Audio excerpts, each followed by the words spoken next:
नमस्कार साथियों, उम्मीद करता हूँ आप सभी लोग अच्छे होंगे। जो भी रेलवे संबंधित किसी भी परीक्षा की तैयारी कर रहे हैं, चाहे साथ ही आरआरबी, एलपी की एग्ज़ाम हो, टेक्नीशियन ग्रुप डी या फिर एनटीपीसी की एग्ज़ाम हो, उन सभी के लिए वीडियो काफ़ी ज़्यादा इम्पोर्टेंट होने वाला है। इस वीडियो में साथ ही हम लोग विज्ञान से रिलेटेड प्रश्नों की चर्चा करने वाले हैं, जो इसका सेट नंबर 2 है। इससे पहले एक सेट की चर्चा कर चुके हैं, अगर आपने उनको नहीं देखा है तो प्लेलिस्ट सेक्शन में जाके देख सकते हो। आते हैं साथ ही डायरेक्टली अपने प्रश्नों पर। सबसे जो पहला प्रश्न है आप सभी का पूछ रखा है, निम्नलिखित में से किसमें मनुष्य का अध्ययन होता है? प्रश्न का कहने का मतलब मनुष्य का अध्ययन किसमें होता है? तो आप सभी को पता होना चाहिए साथी, एंथ्रोपोलॉजी में मनुष्य का अध्ययन हम लोग करते हैं। तो ऑप्शन नंबर सी में एंथ्रोपोलॉजी दे रखा है, तो ऑप्शन नंबर सी इसका करेक्ट आंसर हो जाएगा। बढ़ते हैं साथ ही अपने अगले प्रश्न की ओर, यानी प्रश्न नंबर 2 आप सभी से क्या पूछ रखा है? ये कह रखा है पाचन के अंत में जारी ऊर्जा का रूप कौन सा होता है? क्या पूछा साथी? पाचन के अंत में जो जारी ऊर्जा होती है वो ऊर्जा का कौन सा रूप होता है? तो आप सभी को पता होना चाहिए साथी, रासायनिक ऊर्जा। तो ऑप्शन नंबर डी में रासायनिक ऊर्जा दे रखा है, तो ऑप्शन नंबर डी इसका करेक्ट आंसर हो जाएगा। अगले प्रश्न की चर्चा करते हैं, यानी प्रश्न नंबर साथी 3। ये आप सभी से पूछ रखा है, वनस्पति भागों या फिर बीज के बजाय कोशिकाओं के माध्यम से नए पौधों को उगाना क्या कहा जाता है? जब साथी वनस्पति भागों या फिर बीज के बजाय इन दोनों को छोड़कर कोशिकाओं के माध्यम से जब नए पौधे उगाए जाते हैं तो उसको किसका नाम दिया जाता है? तो आप सभी को पता होना चाहिए साथी, टिश्यू कल्चर के नाम से जानते हैं। तो ऑप्शन नंबर ए में दे रखा है टिश्यू कल्चर, तो ऑप्शन नंबर ए इसका करेक्ट आंसर हो जाएगा। ये प्रश्न साथी आपका आरआरबी, एलपी और टेक्नीशियन के एग्जाम में पूछा गया था। बढ़ते हैं अपने अगले प्रश्न की ओर, यानी प्रश्न नंबर साथी आपका 4। ये आप सभी से पूछ रखा है, उस बिंदु का क्या नाम है जिसका क्रोमोसोम से में क्रोमैटिक जुड़ते हैं? उस बिंदु का नाम क्या है साथी जिसमें क्रोमोसोम में क्रोमैटिक जुड़ते हैं? तो ऑप्शंस में क्या दे रखा है? न्यूक्लियोसोम दे रखा है, सेंट्रोमियर दे रखा है, सेंट्रोसोम दे रखा है और जीन दे रखा है। तो आप सभी को इसका आंसर पता होना चाहिए साथी, क्या हो जाएगा? सेंट्रोमीटर। तो ऑप्शन नंबर किस में दिया है साथी? सेंट्रोमियर। तो ऑप्शन नंबर ये बी में सेंट्रोमियर दे रखा है साथी, तो ऑप्शन नंबर बी इसका करेक्ट आंसर हो जाएगा। बढ़ते हैं अपने अगले प्रश्न की ओर, यानी प्रश्न नंबर साथी आपका 5। ये कह रखा है, रदरफोर्ड में के अल्फा कणों के प्रकीर्णन प्रयोग के परिणाम स्वरूप किसकी खोज हुई थी? रदरफोर्ड के जो अल्फा कण थे साथी, उसका जो प्रकीर्णन प्रयोग हुआ था उसके परिणाम स्वरूप किसकी खोज हुई थी? तो खोज किसकी हुई थी साथी? आप सभी इसका करेक्ट आंसर जरूर बताएं। परमाणु में नाभिक की। तो ऑप्शन नंबर किस में दे रहा है? तो ऑप्शन नंबर सी में दे रखा है, परमाणु में नाभिक। तो ऑप्शन नंबर सी साथी करेक्ट आंसर इसका हो जाएगा। अगला प्रश्न आप सभी से पूछ रखा है साथी, एक मिश्र धातु किसका एक उदाहरण है? दिए गए ऑप्शंस में से ऐसा कौन सा है साथी जो मिश्र धातु का एक उदाहरण है? तो ऑप्शंस आपके सामने हैं, तो इसका करेक्ट आंसर साथी ठोस विलयन हो जाएगा, जो कि ऑप्शन नंबर साथी सी में दिया है। तो ऑप्शन नंबर सी इसका करेक्ट आंसर हो जाएगा। ये आपका साथी आरआरपी, एएलपी और टेक्नीशियन की एग्जाम में सेकंड शिफ्ट में 10, 8, 18 को पूछा गया प्रश्न है।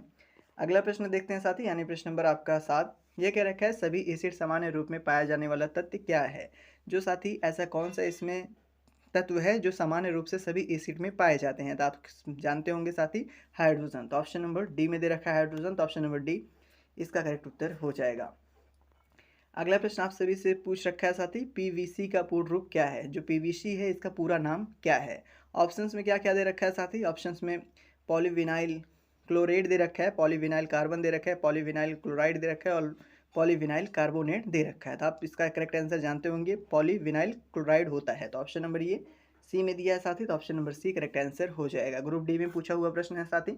अगला प्रश्न देखते हैं, ये आप सभी से पूछ रखा है, लवण जल के विद्युत अपघटन के दौरान कौन सी गैस उत्पन्न होती है जब पॉप ध्वनि के साथ जलती है? जो साथी पॉप ध्वनि के साथ जलती है, तो लवण के जो साथी लवण जल में जो विद्युत अपघटन के दौरान जो उसमें गैस उत्पन्न होती है वो साथी आपकी H2 होती है। तो H2 आपका ऑप्शन नंबर डी में दिया है, तो ऑप्शन नंबर डी इसका करेक्ट आंसर हो जाएगा।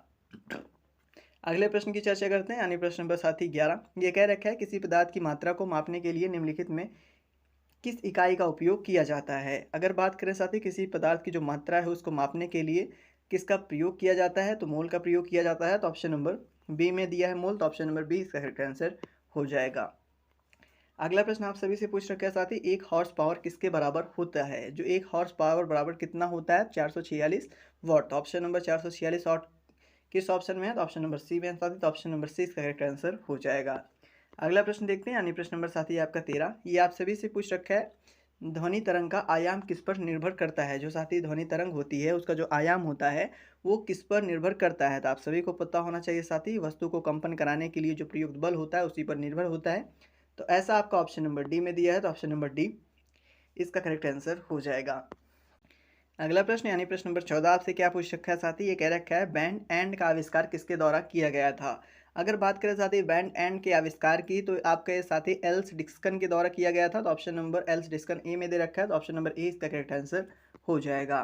अगला प्रश्न यानी प्रश्न नंबर 15, ये आप सभी से पूछ रखा है साथी, इनमें से कौन पारिस्थितिकी तंत्र का एक अजैविक घटक है। दिए गए ऑप्शंस में से ऐसा कौन सा है साथी जो पारिस्थितिकी तंत्र का एक अजैविक घटक है। तो मृदा होती है साथी, तो ऑप्शन नंबर ए में दे रखा है, तो ऑप्शन नंबर ए इसका करेक्ट आंसर हो जाएगा। बाकी शेष विकल्प साथी जैविक घटक हैं।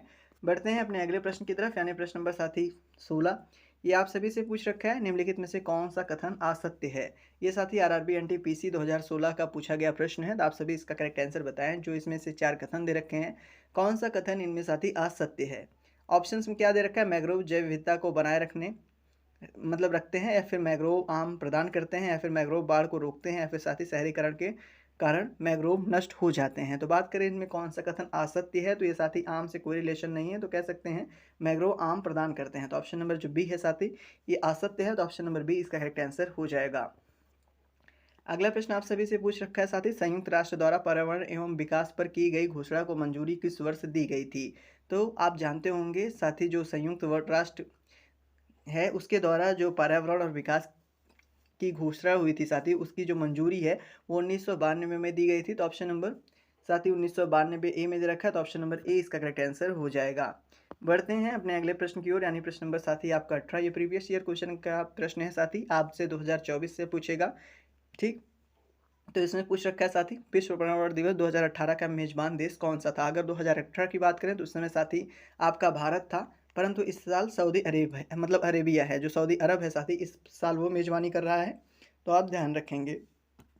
अगले प्रश्न की चर्चा करते हैं साथी यानी प्रश्न नंबर 19, ये कह रखा है दिए गए ऑप्शंस में से निम्नलिखित में से कौन सी ग्रीन हाउस गैस नहीं है। साथ ही इनमें दिए गए ऑप्शंस में से ग्रीन हाउस गैस कौन सी नहीं है यही बताना है। बात करें मेथेन की साथ ही कार्बन डाइऑक्साइड की और हाइड्रोफ्लोरोकार्बन की थी, ये सब साथी ग्रीन हाउस गैस होती हैं, जबकि ऑक्सीजन इनमें से आपकी ग्रीन हाउस गैस नहीं होती। तो ऑप्शन नंबर सी में दे रखा है ऑक्सीजन, तो ऑप्शन नंबर सी इसका करेक्ट आंसर हो जाएगा। अगले प्रश्न की चर्चा करें यानी प्रश्न नंबर साथी आपका 20, ये आपसे कह रखा है निम्नलिखित में से ऊर्जा का गैर पारंपरिक स्रोत नहीं है। दिए गए ऑप्शंस में से आपको बताना है जो ऊर्जा का गैर पारंपरिक स्रोत नहीं है। तो साथी वो परमाणु ऊर्जा होती है जो ऊर्जा का गैर पारंपरिक स्रोत नहीं होती है। तो ऑप्शन नंबर साथी ए में दिया है, तो ऑप्शन नंबर ए इसका करेक्ट आंसर हो जाएगा। अगला प्रश्न आप सभी से पूछ रखा है साथी, दुनिया का पहला प्रोग्रामर किसे माना जाता है। अगर बात करें साथी जो दुनिया का पहला प्रोग्रामर है वो किसको माना जाता है, तो किसको माना जाता है साथी, एडा लॉलेस के। ऑप्शन नंबर किस में दे रखा है, एडा लॉलेस, ऑप्शन नंबर बी में, तो ऑप्शन नंबर बी इसका करेक्ट आंसर हो जाएगा। अगला प्रश्न आप सभी से पूछ रखा है साथी, मैक एक प्रकार का पर्सनल कंप्यूटर है जिसे बनाया गया है। जो मैक है साथी एक प्रकार का पर्सनल कंप्यूटर है जिसको एप्पल ने बनाया है। तो ऑप्शन नंबर साथी ए में दे रखा है, तो ऑप्शन नंबर ए इसका करेक्ट आंसर हो जाएगा। अगला प्रश्न देखते हैं, निम्नलिखित में से पूछ रखा है साथी, कौन सा कंप्यूटर में एक हार्डवेयर इनपुट डिवाइस है। दिए गए ऑप्शंस में से इनमें से कंप्यूटर का कौन एक हार्डवेयर इनपुट डिवाइस है, तो साथी स्कैनर है। तो ऑप्शन नंबर डी में दे रखा है स्कैनर, तो ऑप्शन नंबर ए इसका करेक्ट आंसर हो जाएगा। बाकी अगर शेष विकल्प की बात करें सब आउटपुट डिवाइसेज हैं।